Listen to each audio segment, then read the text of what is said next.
जब मैं उस दिन अपना वक्तव्य दे रहा था तो समाप्त होते समय माननीय गृह मंत्री जी ने आदेश दिया था कि जो संख्या मैंने अप्रॉक्सीमेट बताई थी उसको थोड़ा सुधार कर दे। तो आज मैं बताना चाहता हूं, पिछले लोकसभा में सबसे बड़ी जीत असम की धुबरी सीट पर 10,12,476 वोट से हुई थी और जहां सबसे बड़ा डेमोग्राफिक चेंज हुआ है। परंतु इस सुधार के साथ मैं कुछ निखार या विकार भी बताना चाहता हूं। मैं बताना चाहता हूं, पिछला लोकसभा चुनाव एकमात्र चुनाव था भारत के इतिहास का जहां बांग्लादेश के अखबार में इनकी पार्टी के एक बड़े नेता ने, डेली स्टार अखबार का नाम है, जिसमें आर्टिकल लिखा जिसका नाम था मोदी हैज टू गो। मैं पूछना चाहता हूं कांग्रेस के नेताओं को, बांग्लादेश के अखबार में यह लिखने की आवश्यकता क्यों पड़ी मोदी हैज टू गो, और इसका और जीत का क्या कनेक्शन है, यह मैं प्रबुद्ध सांसदों के विवेक के ऊपर छोड़ता हूं।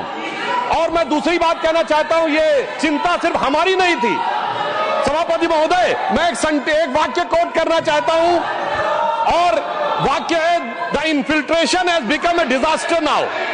I have both the Bangladeshi and Indian voter list. This is a very serious matter. I would like to know when it would be discussed in the House. Sir आपको पता है किसने बोला था? ममता बनर्जी 4 अगस्त 2005 इसी भारत की संसद में बोला गया। अब बताइए, तब ये कहते थे और आज ये कर रहे हैं। इसे कहते हैं कि देख तेरे संसार की हालत क्या हो गई भगवान, कितना बदल गया इंसान। अब मैं ये भी कहना चाहता हूं, इसी भाव के अनुसार जो पूरे संसद का विचार था, जब माननीय गृह मंत्री जी सीए का विचार प्रस्ताव लाए तो उस समय पूरे देश में शाहीन बाग बनाने का प्रयास किया गया और नाना प्रकार के आरोप प्रत्यारोप लगाए गए कि अमुक को क्यों नहीं दिया जा रहा है, दूसरे को क्यों नहीं दिया जा रहा है। तो मैं बताना चाहता हूं, जो लोग हमसे उस समय पूछते थे कि सीए का लेजिस्लेशन जो होम मिनिस्ट्री लाई थी उसमें परसिक्यूशन क्यों नहीं दिख रहा था, तो मैं उनसे कहना चाहता हूं, अब तो कम से कम बांग्लादेश की घटनाओं के बाद माफी मांगनी चाहिए कि परसिक्यूशन नहीं दिखाई पड़ रहा था जिन लोगों को। उनके लिए मैं अटल जी की कविता की वो पंक्ति कोट करना चाहता हूं कि जिनके लाशों पर पग धरकर आजादी भारत में आई, वो अब तक है खाना बदोश, गम की काली आंधी छाई। हिंदू के नाते उनका दुख कहने में तुम्हें लाज है आती, तो सीमा के उस पार चलो सभ्यता जहां कुचली जाती। मगर अफसोस की बात यह है सभापति जी, जब ये सीमा के पार जाते हैं तो क्राइम अगेंस्ट ह्यूमैनिटी शब्द गाजा के लिए लिखते हैं अपने ट्वीट में, बांग्लादेश के लिए नहीं लिखते हैं। उससे भी साफ समझ में आ जाता है कि सीमा के पार इनकी दृष्टि कहां और किस रूप में आती है। अब मैं यह भी बताना चाहता हूं, जो हमारे साथी ने कहा कि गृह मंत्रालय हस्तक्षेप कर रहा है किसी राज्य में, परंतु मैं बताना चाहता हूं गृह मंत्रालय ने हस्तक्षेप नहीं किया, राज्यों ने हस्तक्षेप किया है गृह मंत्रालय में। नागरिकता को लेकर कानून बनाना केवल केंद्र सरकार का अधिकार है और संबंधित मिनिस्ट्री है गृह मंत्रालय। और जब नागरिकता को लेकर सीए कानून बना तो एक नहीं अनेक राज्य विधानसभाओं ने उसके विरुद्ध प्रस्ताव पारित किया।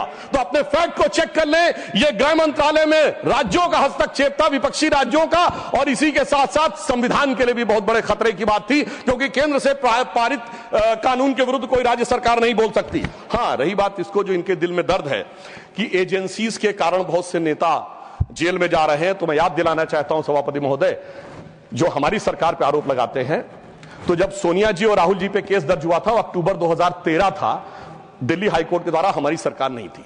कनिमोझी राजा जी जेल गए थे 2011 में, हमारी सरकार नहीं थी। सुरेश कालमाणी जेल गए 2010 में, हमारी सरकार नहीं थी।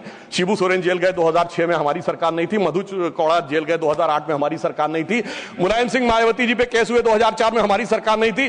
करुणानिधि जी जेल गए 2000 में, लालू यादव जी जेल गए 1997 में, झारखंड मुक्त मोर्चा रिश्वत काट 1994 में, और सर राजीव गांधी जी पे आरोप 87 में और एफआईआर 1990 में। मेरे भाई, हम लोग पढ़ाई की एज से प्रौढ़ावस्था में आ गए, आप लोगों को अंदर बाहर कोर्ट कचहरी का चक्कर काटते देखते हुए, और फिर 2014 के बाद की पर्ची हमारे नाम की फाड़ रहे हैं। मुझे लगता है ये बिल्कुल तथ्यों के विपरीत है। ईमानदारी से उनको आत्मावलोकन करने का प्रयास करना चाहिए, बजाय कि आरोप लगाने के ऊपर।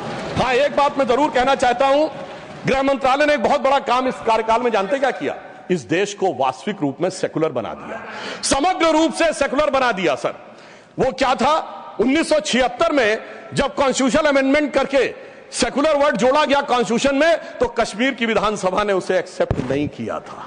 इसलिए इस देश में एक ही राज्य था जो संवैधानिक दृष्टि से सेकुलर नहीं था। सर 5 अगस्त 2019 को जब धारा 370 हटी तो यह वास्तविक अर्थों में पूरा देश सेकुलर हो गया। इसके लिए मुझे लगता है गृह मंत्रालय को बधाई दी जानी चाहिए। और एक और मैं बात कहना चाहता हूं सर, अभी विश्व का सबसे बड़ा आयोजन कुंभ मेला हुआ, इसके लिए उत्तर प्रदेश की सरकार की तो प्रशंसा की जा सकती है, इसमें कोई दो राय नहीं है, परंतु यह भी सत्य है सर, इतना बड़ा आयोजन हुआ और किसी प्रकार की कोई अप्रिय घटना, एक दुर्घटनावश होने वाली उस भगदड़ के अलावा क्या कोई गोली चली, कोई पटाखा फूटा, कोई सुरक्षा को लेकर अटैक हुआ? यदि यह नहीं हुआ तो मैं मानता हूं इसके लिए सुरक्षा एजेंसियों की सतर्कता और उसके लिए गृह मंत्रालय की जो सजगता थी वो भी बधाई का पात्र है। और वैसे मैं एक शब्द और कहना चाहूंगा सर, जो कुछ कुंभ मेले में दिखाई पड़ा था उसको कम से कम मैं निगेटिव बात न कह के एक पॉजिटिव बात कहना चाहूंगा। अनेक विदेश से लोग आए, 66 करोड़ लोग आए, लाखों लोग विदेश से आए, 73 देशों के राजनयिक आए, 100 से अधिक लोग आए और वो आकर यहां देखकर क्या चौंक जाते थे सभापति महोदय।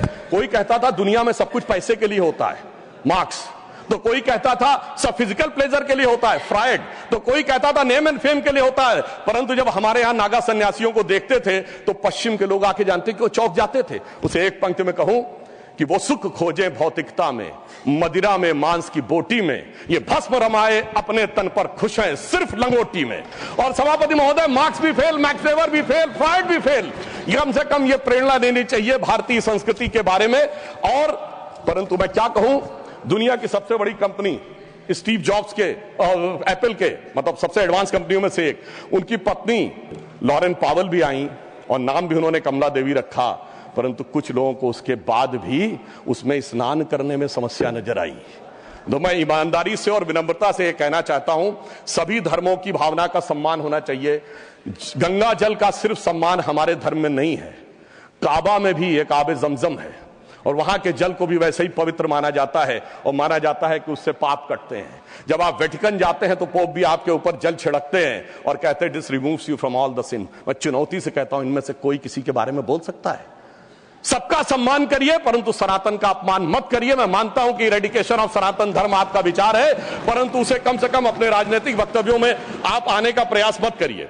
परंतु मैं एक बात और कहना चाहता हूं, अभी हमारे डीएमके के लोग डिलिमिटेशंस के बारे में बोल रहे थे, उनकी कंसर्न समझी जा सकती है, परंतु मैं सिर्फ एक बात कहूं सर, जनसंख्या का यदि उनको लगता है कि किसी जगह विचार बढ़ रहा है संख्या और किसी जगह नियंत्रित है, चूंकि उन्होंने नियंत्रित की है, तो सर ये सिर्फ ज्योग्राफी पर ही है कि सोसाइटी पर भी लागू होगा?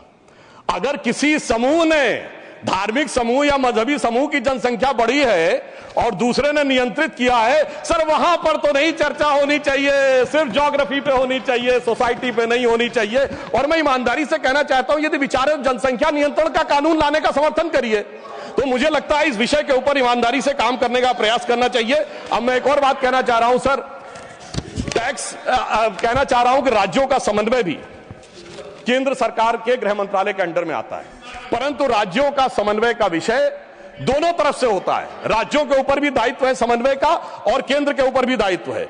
इसीलिए मैं कहना चाहता हूं, परंतु जब ऐसी बातें उठती हैं कि किसी राज्य का कोई मंत्री कहता है कि टैक्स कलेक्शन वहां ज्यादा हो रहा है तो हमें अलग हो जाना चाहिए, तो किसी राज्य का मंत्री उत्तर भारत के किन्हीं राज्यों के लिए या बिहार के लिए आपत्तिजनक बातें कहना शुरू करता है, इससे राज्यों का जो समन्वय है वो गिरता है।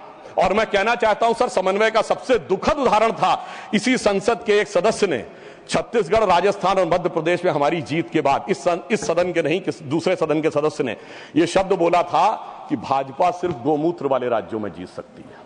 तो मैं उनको बताना चाहता हूं सर, जिनके की दिमाग में मैकाले और मार्क्स का वायरस भरा है, तो उन्हें बताना चाहता हूं कि गोमूत्र का anti bacterial, anti fungal, anti cancer के लिए मेडिसिनल पेटेंट है और पेटेंट का नंबर है 64100059। तो मैं कहना चाहता हूं, कृपया जाके अपने मन से मैकाले और मार्क्स का मैल साफ करिए, तो राज्यों में समन्वय बहुत बेहतर ढंग से दिखाई पड़ेगा।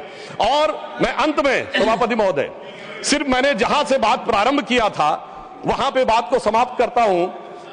एक उदाहरण देना चाहता हूं, एक फिल्म आई थी एक दौर में जिसका नाम था वेडनेसडे, जिसमें नसीरुद्दीन शाह जी ने एक आम आदमी का रोल किया था और उसमें एक सर डायलॉग था जिसमें वो कहते हैं कि जब व्यक्ति घर से निकलता है तो हर 1-2 घंटे के बाद उसकी पत्नी पूछती है ऑफिस पहुंच गए कि नहीं, चाय पी ली कि नहीं, खाना खा लिया कि नहीं, वापस आ रहे हो कि नहीं। तो उन्होंने कहा वो इसलिए नहीं पूछती कि वो जानना चाहती है चाय पिया कि नहीं, खाना खाया कि नहीं। वो दौर था जिसमें वो कह रहा है कि वो इसलिए पूछ रही कि वो जानना चाहती तुम जिंदा हो कि नहीं। क्योंकि वो दौर था इनकी सरकार का जिस जमाने में घर से आदमी निकलता था, उसने कहा लगता है जंग पे निकल रहा है, तो ऐसा प्रतीत होता था कि मानो वो कह रहा हो कि उजाले अपनी यादों के हमारे संग रहने दो, न जाने किस गली में जिंदगी की शाम हो जाए। मगर उस शाम के बाद जो सुबह हुई है हमारी सरकार आने के बाद, और जो गृह मंत्रालय ने किया है, वो पूरे देश को दिखाई पड़ता है। तो मैं अंत में सर सिर्फ ये कहना चाहूंगा, मैं ये मानता हूं कि हमारे गृह मंत्रालय ने जो काम किया है वो संवेदना, संकल्प, समन्वय और सुदृढ़ता के साथ किया है। मणिपुर जैसे विषयों के लिए पूरी संवेदना से काम किया है, कश्मीर जैसे विषयों के लिए संकल्प के साथ काम किया है, राज्यों के साथ समन्वय के लिए समन्वय की भावना से काम किया है, और आंतरिक सुरक्षा के लिए पूरी सुदृढ़ता के साथ काम किया है। और जब कठोर निर्णय लेने होते हैं और देश की सुरक्षा को लेकर कुछ कठोरता करनी होती, तो कुछ लोगों को थोड़ा कष्ट जरूर हुआ होगा। उनके प्रति संवेदना व्यक्त करते हुए मैं कहना चाहूंगा, मगर उनको कहने का हक नहीं है जिनके जमाने में तबाही का मंजर दिखा था। तो मैं माननीय गृह मंत्री जी की तरफ से और अपनी सरकार की तरफ से, माननीय प्रधानमंत्री जी की तरफ से सिर्फ एक पंक्ति कह के बात समाप्त करना चाहूंगा कि चमन को सींचने में पत्तियां कुछ गिर रही होंगी, यही इल्जाम हम पर लग रहा है बेवफाई का, मगर कलियों को जिसने रौंद डाला अपने हाथों से, वही दावा करे हैं अब चमन की रहनुमाई का।